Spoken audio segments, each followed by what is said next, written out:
Welcome back to my channel सुनो मेरी बात। दोस्तों, क्या आपके साथ में भी कभी ऐसा हुआ है कि जब भी आप इंग्लिश बोलने जा रहे हैं तो आप पहले उसे हिंदी में सेंटेंस को सोचते हैं, फिर उसे अंग्रेजी में ट्रांसलेट करते हैं और फिर उस सेंटेंस को फ्रेम कर कर आप प्रेजेंट करते हैं और इसमें आप हमेशा कंफ्यूज रहते हैं कि हाँ सर, मेरे साथ में भी ऐसा ही होता है कि मैं सही बना रहा हूं या गलत। अगर ये समस्या आपकी है तो आज की वीडियो आपके लिए।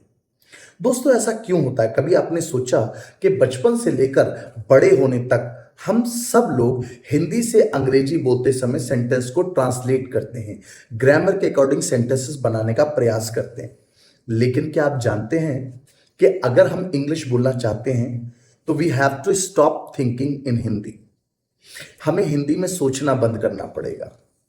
कई बार मेरे पास बहुत सारे स्टूडेंट्स आते हैं और वो ये कहते हैं, सर ऐसा हम क्या करें कि हम इंग्लिश बोलना शुरू कर दें।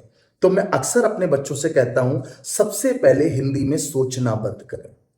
जो भी आपके आसपास में चीजें हैं उनका नाम आप इंग्लिश में बोलने का प्रयास करें। आपको कई ऐसी चीजें पता हैं जिनमें आप उनको उच्चारित करते समय इंग्लिश में ही नाम लेते हैं, उसका हिंदी नाम नहीं पता, तो आपने कभी उसको जानने का प्रयास भी नहीं किया कि इसे हिंदी में क्या बोलते हैं। जैसे कि कॉलर, जैसे कि शर्ट, जैसे कि बेल्ट, जैसे कि माइक। अब आप ये नाम आपने अक्सर सुने होंगे और हम इनको ऐसे ही बोलते हैं। क्या कभी हमने इनको हिंदी में ट्रांसलेट करने की कोशिश करी? आप कहेंगे नहीं सर, हमने तो ऐसे ही सुना, ऐसे ही बोलते हैं। तो ऐसे ही जब आप इंग्लिश बोलने की तैयारी कर रहे हैं तो अपने आसपास में जो जो चीजें प्रेजेंट हैं उन सारी चीजों को आप एक बार इंग्लिश में बोलने का प्रयास करें। जैसे बेड, जैसे शूज, जैसे ट्यूबलाइट्स, बल्ब, स्विच। कोई भी ऐसी चीज जो आपके आसपास में है उसे आप इंग्लिश में सोचने का प्रयास करिए और उसे इंग्लिश में ही बोलने का अभ्यास करना चालू करें। दूसरी बात, जो भी आप कर रहे हैं, जो भी आप वर्क कर रहे हैं, उसे आप अपनी लैंग्वेज में बोलने का प्रयास करें। उसे हिंदी की बजाय आप इंग्लिश में बोलने का प्रयास करें। जैसे अक्सर आप बैठे हुए हैं तो आप अपने आप से बातें करें। आप कहें आई एम सिटिंग। अगर आप कहीं जा रहे हैं तो आप बोलें आई एम गोइंग। अगर आप लंच कर रहे हैं तो आप कहें आई एम टेकिंग लंच। इससे क्या होगा? इससे आपका एक माइंडसेट बनेगा और आप इंग्लिश में सोचने की तरफ पहला कदम बढ़ाएंगे। यह प्रक्रिया इतनी आसान नहीं है कि हम एकदम इंग्लिश में सोचना चालू कर दें। क्यों? क्योंकि अगर आपकी उम्र 20 साल है तो आपके ऊपर हिंदी का 20 साल का प्रभाव है। अगर आप 40 साल के तो आपके ऊपर हिंदी का 40 साल का प्रभाव है। तो इसके लिए स्टेप बाय स्टेप आपको सोचना होगा कि हम जो जो काम कर रहे हैं पहले, सबसे पहले उसे हम सेंटेंस में फ्रेम करें, हम सेंटेंस मेकिंग करें। अगर आप जो है खेल रहे हैं तो अपने आप से पहला सेंटेंस बोलें आई एम प्लेइंग। अगर सामने कोई व्यक्ति खेल रहा है तो आप कहें यू आर प्लेइंग। इससे क्या होगा? आपके सेंटेंस फ्रेमिंग चालू हो जाएगी। तीसरी चीज, अक्सर आप अपनी रोजमर्राओं की बातों को भी अपने डेली लाइफ में प्रेजेंट करिए।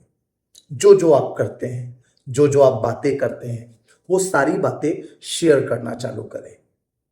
इससे क्या होगा? इससे आप जैसे अगर आप मार्केट जाते हैं तो आप कहेंगे आई गो टू मार्केट।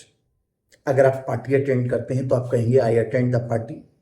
अगर आप इंग्लिश बोलते हैं तो आप कहें आई स्पीक इंग्लिश। यूजुअली अगर आप चाय नहीं पीते तो आप कहें आई डोंट टेक टी। इससे क्या होगा?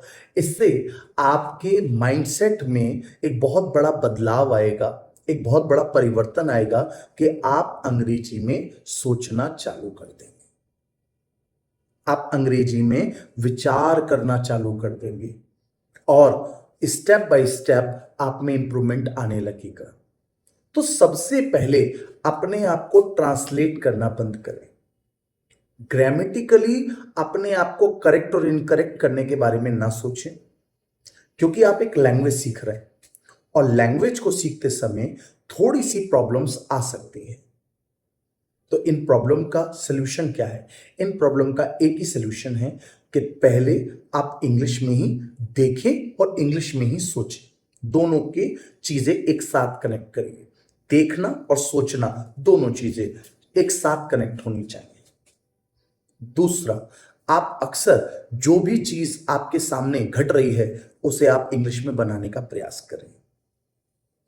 तीसरा, आप जो जो अक्सर रोज करते हैं उसे भी आप इंग्लिश में फ्रेम करने का प्रयास करिए और आप अपनी डेली लाइफ में जो जो आप करते हैं उसे सेंटेंस मेकिंग का रूप दीजिए। इससे क्या होगा? इससे आपके अंदर एक कॉन्फिडेंस बिल्डअप होगा कि आप अपनी डेली लाइफ में जो जो घटनाएं घटती हैं उनकी बातें कर सकते हैं। नेक्स्ट वीडियो में मैं फिर इससे रिलेटेड कुछ और मजेदार ट्रिक्स आपके लिए लेकर आऊंगा जिससे आप अपनी अंग्रेजी को बेहतर से बेहतरीन कर सकते हैं। तब तक के लिए गुड बाय।